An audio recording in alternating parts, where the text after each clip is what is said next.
and this is a live look from Trump Tower, where we expect it's going to take about 20 minutes for him to head all the way to the courthouse.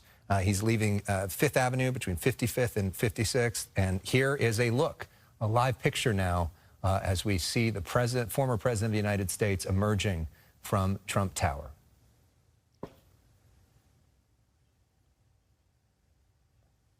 Is that him? No, it's not him. Okay. So he's in the He's already car in the vehicle. already. He's in the motorcade. Okay. All right, well, that is quite a scene. All the vehicles in line, that motorcade making its way down Fifth Avenue, as you mentioned, Alex, from 57th Street, right there. This is, you know, really considered like the Rodeo Drive of Manhattan, right? The heart of Manhattan, and they are making their way downtown to Lower Manhattan, where all the criminal courthouses are, and clearly there is a spectacle waiting there, right? Protesters and supporters alike waiting for the former president to arrive. Look at the crowd on the corner right there. Yeah, I mean, we saw some of this yesterday. You know, it is, to some people, made the comparison to like O.J. Simpson and the white Bronco. I mean, it is quite something to see the chopper coverage of this as his movements go through the streets of New York. Quite a scene. And you think of, and both of you know New York well, how busy and crazy traffic is New York anyways in the middle of the day. And now to close down all these streets for this. Yeah, many of the areas you're looking at, it doesn't look as busy because they've literally blocked it off. So you don't expect to see the crowds that you would typically see on much of the streets there. But wow, this is quite, imagine being there right now, right? It's quite the scene. Yeah, I mean, think if you're like just in a taxi cab, just like as a tourist in New York, and you just happen to be driving right now and you see this through and you see some of the folks there lined up on the streets. It's interesting, you know, as a reporter a few different times, I got to be a part of the presidential motorcade with President Trump when he came here to California, and was in the vehicle right behind him, flying through the streets of Southern California with him. And you have all these folks that have these signs that are protesters or supporters, and they're there all day to get it. And the car drives past so fast that you can see the image of somebody for like a few seconds, if that. And it is very easy to kind of block out the noise of what's happening outside when you're actually in one of those vehicles. And you can imagine the conversations that's now going on with the former president and some of his team.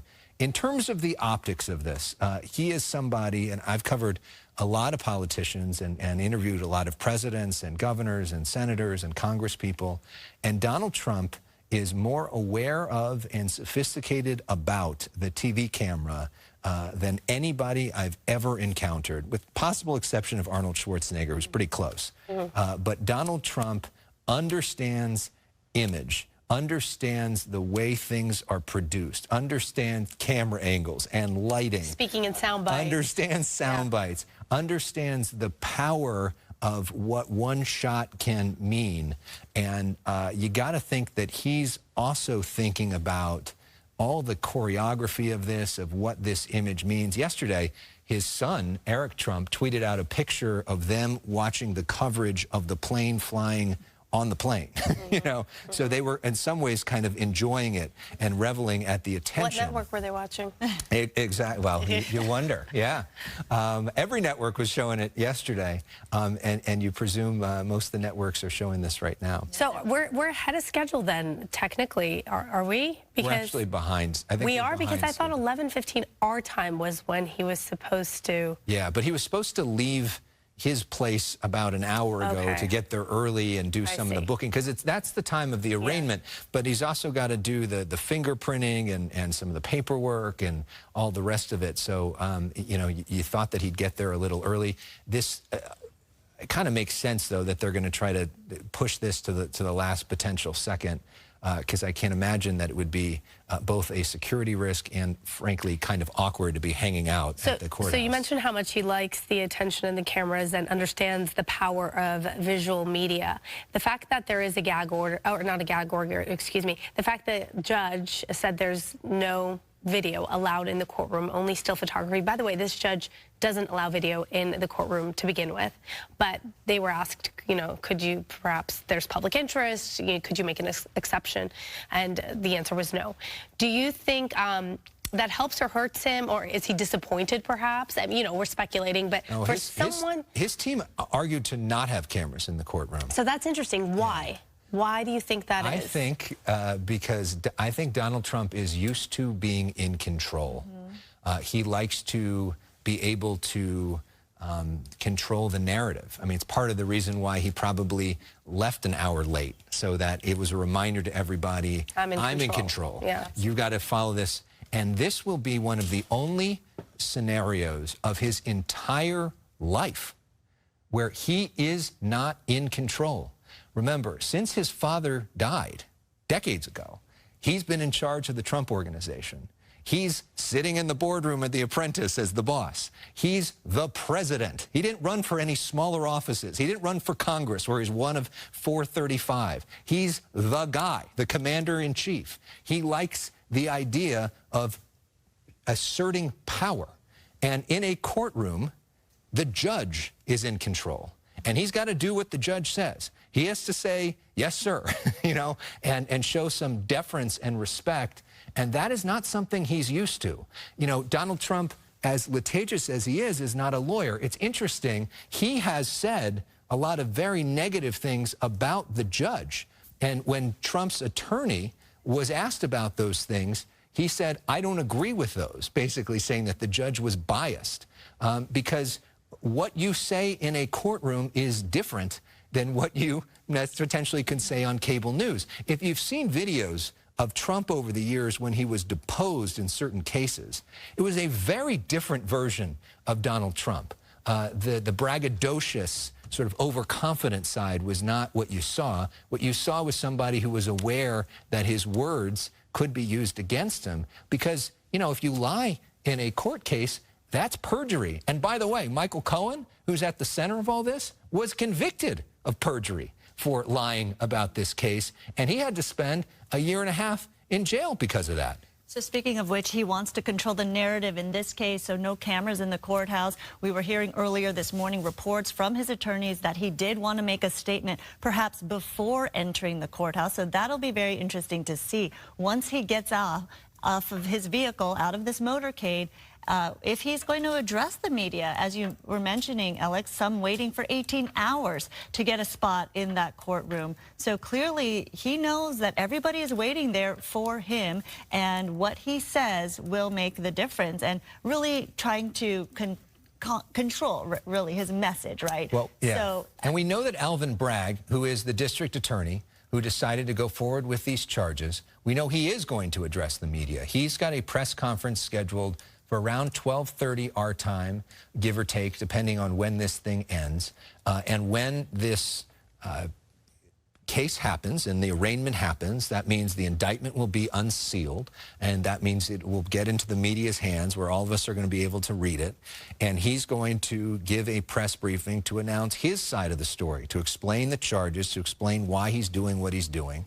We know that Trump is scheduled to do a media event, campaign-style thing at Mar-a-Lago tonight at 5 o'clock our time. What we don't know, to your point, is does Trump say something else because he can't help himself coming out of the courtroom, or say something to supporters or not? We'll I mean, usually, usually in a courtroom, you know, it would be a moment of shame, a moment of introspection, and those are two things that Trump does not do publicly very often. And so he has tried to project strength on this throughout. Remember, you know, probably the moment where we saw him sort of physically at his weakest during the presidency was when he got COVID. And there was, you know, real concern about his medical condition, far worse than what was reported And we remember that press conference, or that moment when he returned to the White House and walks up onto the step and rips off his mask in like dramatic fashion, like it was out of a movie or something like that. And that was him trying to show his strength at beating that. And could there be a moment like that, a kind of iconic picture that comes out of this? I wouldn't be surprised if there's something like that happens today.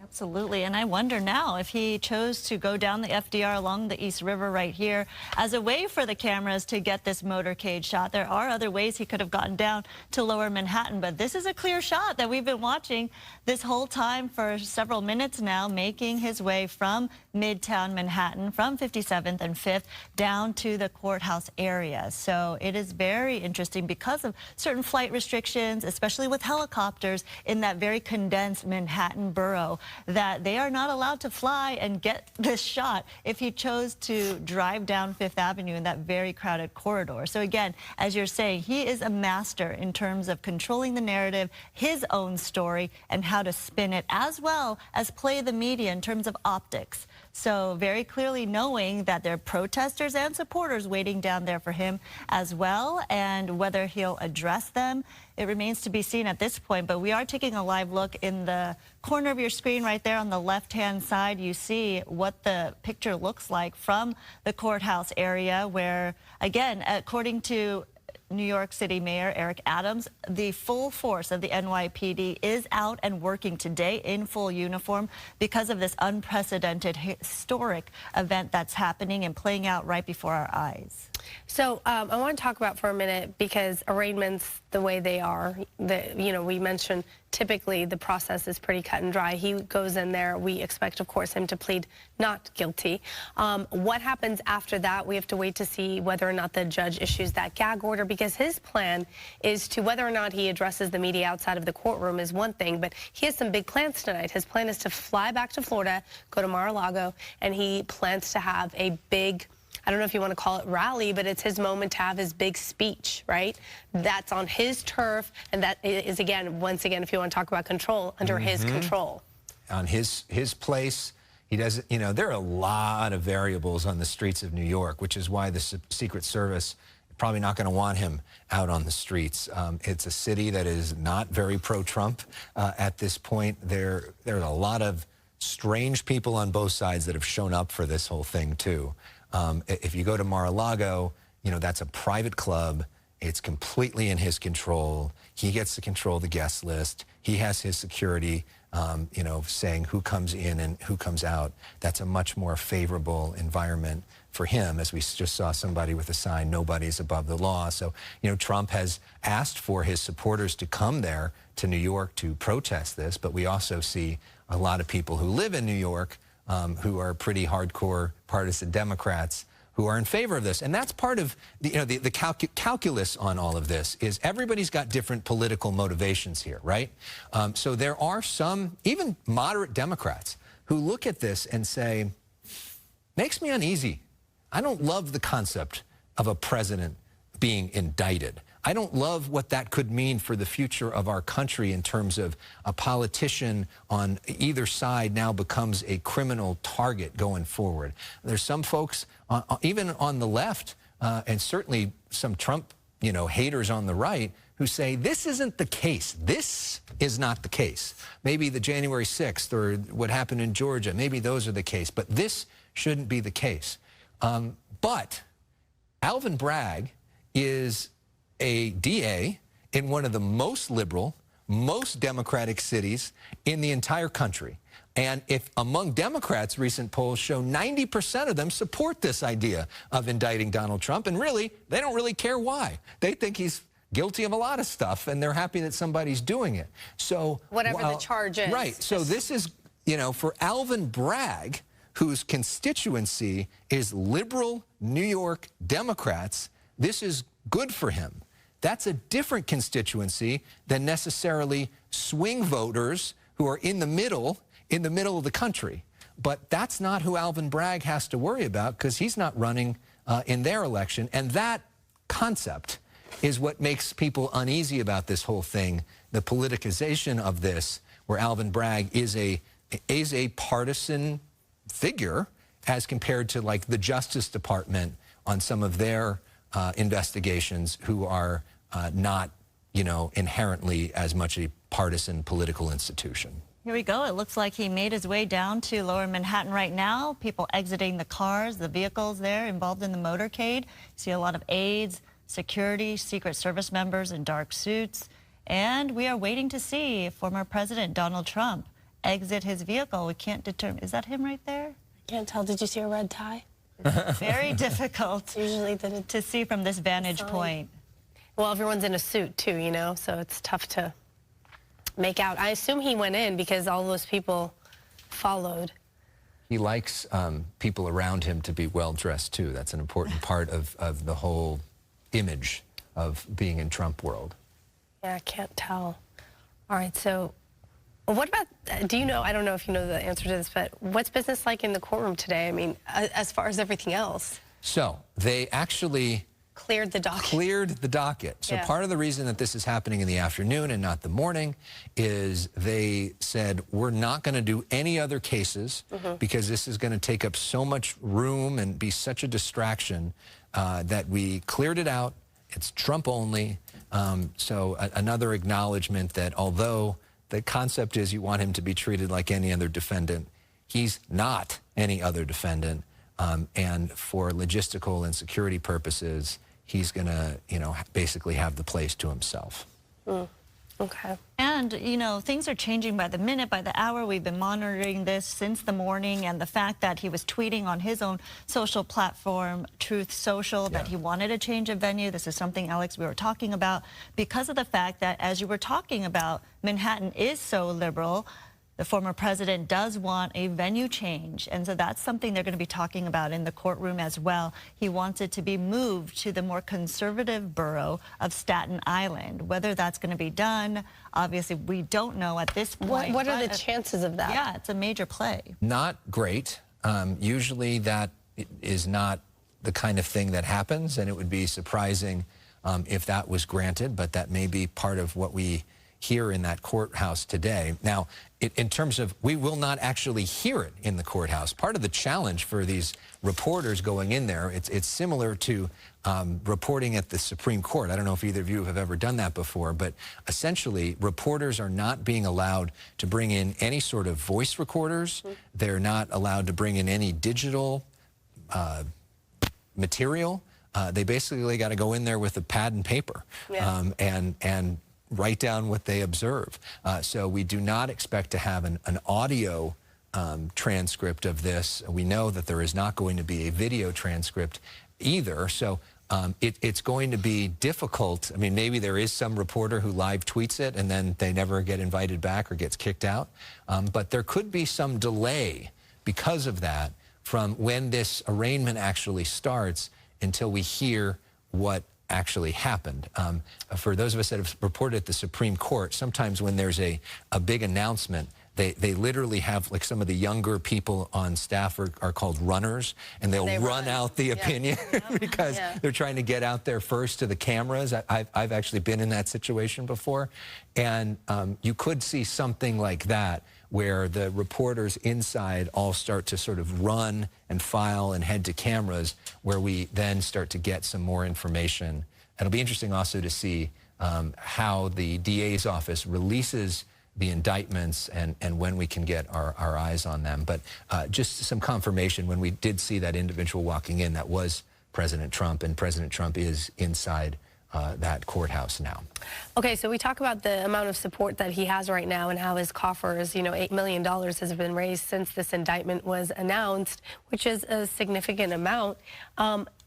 What I wonder, once the indictment is unsealed and we get more information, because right now no one really knows what's in it, if the support dwindles and how that plays out. Right, or it could increase. Right? There could be people that say, that's it? That's all you got? This is political persecution. This is ridiculous. And what we have seen so far, and that $8 million is an acknowledgement of that, is a lot of Republicans have said, this is absurd. And, you know, one of the most effective things that Donald Trump has done politically in terms of building his base is he makes the argument, and you hear this repeated, especially in conservative media outlets over and over again, is they're not only after me, they're after you. And if they can do this to me, they can do this to you. He has run against what he calls the deep state and, the government for years. He ran against the government when he was the president. He was leading the government, and he was still running against the government. In 2016, he really ran against the government. He's effective when he has been able to build up certain conspiracy theories and certain not conspiracy theories about what he sees as government overreach. And that has been a very, very effective political tool for his fundraising, for his poll numbers, and his electoral success over the years. Yeah, absolutely. Okay, we are getting close here to the 10:30 mark, and you're joining us, Alex, today because it's a big, historic, significant day. So we're able to analyze this further with you. What you're looking at right now is a shot of the courthouse there in Lower Manhattan.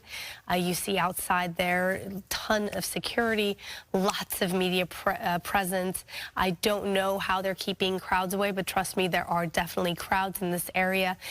So former President Donald Trump, he has arrived to surrender to authorities in New York and appear in a state courtroom for his arraignment on those criminal charges.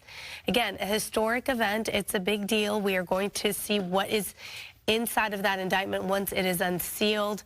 There we are. And so basically the arraignment will be pretty typical in the sense that he goes in, he gets fingerprinted, there's paperwork.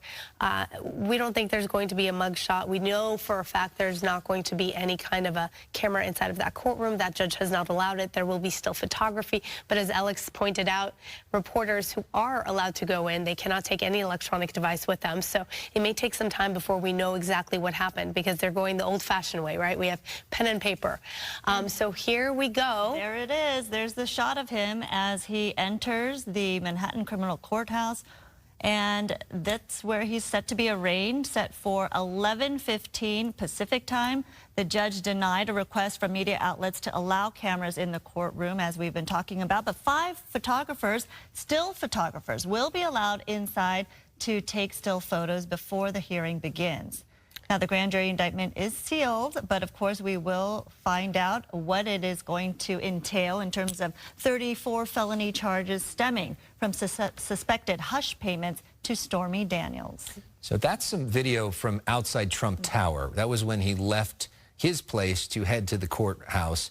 He actually sent out a truth, as he calls them, on his Truth Social, which are very similar to tweets, but he doesn't support Twitter anymore, while he was in that ride. And he said, heading to Lower Manhattan, the courthouse seems so surreal. Wow, they're going to arrest me. Can't believe this is happening in America. MAGA, make America great again. So that was Trump in real time as he headed to the courthouse. He is now inside the courthouse, and you're looking at live pictures from outside the courthouse. And so we see a whole lot of security, a whole lot of media, and some protesters and supporters a few blocks away. But one thing we've seen sometimes in these really intense lockdown security situations, which kind of reminds me of the 2016 Republican convention in Cleveland, which I covered in every, it was going to be the biggest, craziest, most intense protest ever. And then the cops just like lock down every street where you couldn't get anywhere. And when cops really want to do that, they can make it very, very, very difficult to get in place. And it appears that's what they've done here. That's what the Secret Service often does when a president is traveling. And that has been the criticism of what police did not do on January 6th, that there wasn't that strong law enforcement presence early on, which allowed that situation to become what it was. And they have said that they have learned a lot of lessons from that day, including this idea of being prepared and showing up in force in advance.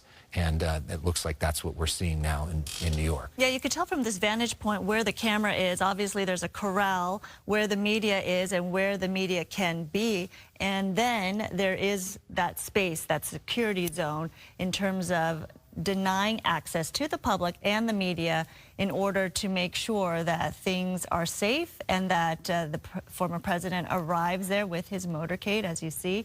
And then we understand that the protesters and supporters have a different area across the street from this courthouse at a park where they are able to express their views. And we saw a live shot earlier from that location where the former president has been telling people to come out and protest in advance of all this, right, Alex? We have heard him on Truth Social make that case to protest what is happening to him. And again, making his remarks and feelings known as he tweeted while he was making his way down to the criminal courthouse in that motorcade, how he felt about this whole situation, that in fact it was surreal for him as a former president to be turning himself in at this moment. So again, a live picture here. I'm not sure if we have another shot of the protesters and the supporters that have gathered downtown in Lower Manhattan as well. There it is. And the crowd looks like it's growing. Yeah, it does. I'm wondering if, we don't know yet, I mean, anything's possible, if once he leaves, would he possibly make his way over here to say something?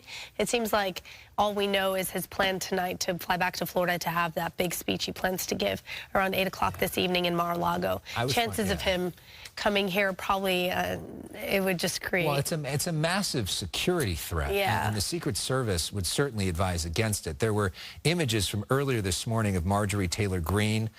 She headed there, and it just became a total crazy circus of her supporters and her opponents and people screaming and media people, and just a total crush that looked very, frankly, unsafe for her as she was trying to get into a vehicle, and people were kind of like hitting the vehicle. And George Santos, and that became a thing. So the idea of bringing him into that, I mean, the thing that the Secret Service tries to do is to try to remove as many variables that they can't control as possible, and that's like a Secret Service worst nightmare. So I can't imagine them allowing him to go there. It's reminiscent, though, of January 6th, and the reporting from the January 6th committee was that Donald Trump was wanting to go back to the crowd and to engage with them, and the Secret Service that day wouldn't allow him to, and instead they went back to the White House. Some of that, of course, has been under dispute, but as a general rule, the Secret Service would not like something like that.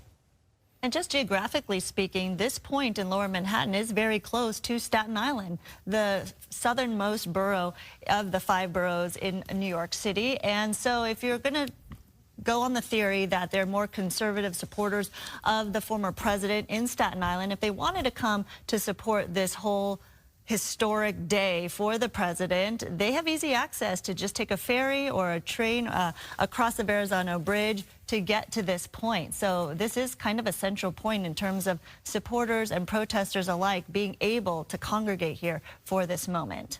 All right, we will continue to stay on top of this, of course, this breaking story in New York, the arraignment of former President Donald Trump. Of course, you could also get the very latest on our website, foxla.com.